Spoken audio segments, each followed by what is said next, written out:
ফের জুটিতে ফিরছেন রাহুল স্বস্তিকা। কোথায় দেখা যাবে তাদের? Hi everyone, welcome back to my channel Anjina entertainer. বন্ধুরা, তোমাদের সকলকে আমার এই ছোট্ট ইউটিউব চ্যানেলে স্বাগত জানাই।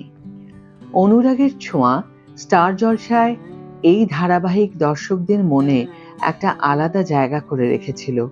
দীপা ও সূর্যর সেই জুটি ভীষণ জনপ্রিয় হয়েছিল। যখন নতুন রূপে অনুরাগের ছোঁয়া এলো, তখন স্বস্তিকা ঘোষের বিপরীতে দেখতে পাওয়া গিয়েছিল রাহুল মজুমদারকে। অনুরাগের ছোঁয়া স্টার জলসার এই ধারাবাহিক দর্শকদের মনে একটা আলাদা জায়গা করে রেখেছিল। দীপা ও সূর্য সেই জুটি ভীষণ জনপ্রিয় হয়েছিল।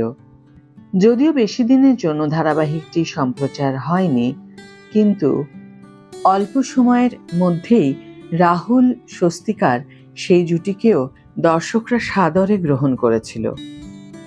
যদিও এই মুহূর্তে রাহুল ও স্বস্তিকা দুজনেই জি বাংলার ধারাবাহিকে অভিনয় করছেন, তবে আলাদা আলাদা সিরিয়ালে। স্বস্তিকা অভিনয় করছেন অন্নপূর্ণার লক্ষ্মীরা ধারাবাহিকে এবং রাহুল অভিনয় করছেন সাত পাকে বাঁধা ধারাবাহিকে। তবে এবার দর্শকদের জন্য সুখবর, আবার ফিরতে চলেছে রাহুল স্বস্তিকার সেই জুটি।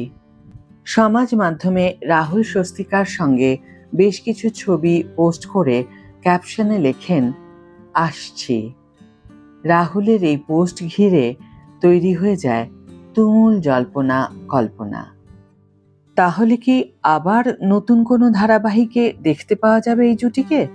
এই প্রশ্নের উত্তরে রাহুল যা জানান তা চমকে দেওয়ার মতো। এই প্রসঙ্গে মিডিয়াকে রাহুল জানান, খুব শীঘ্রই একটি নতুন সিনেমা আসছে আমাদের। শুটিং শুরু হয়ে গিয়েছে। এটা আমার প্রযোজনা সংস্থার প্রথম কাজ।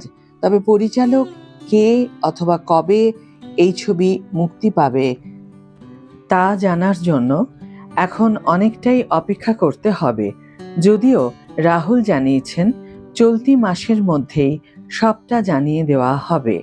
প্রযোজক হিসাবে রাহুলের এটি প্রথম কাজ হতে চলেছে।